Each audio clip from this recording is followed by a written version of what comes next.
أعوذ بالله من الشيطان الرجيم. بسم الله الرحمن الرحيم. للفقراء الذين أحصروا في سبيل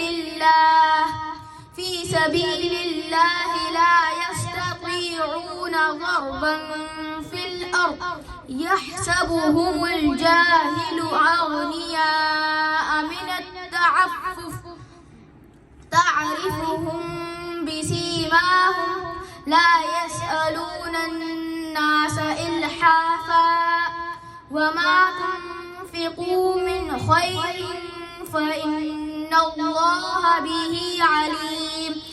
الذين ينفقون أموالهم بالليل والنهار سرا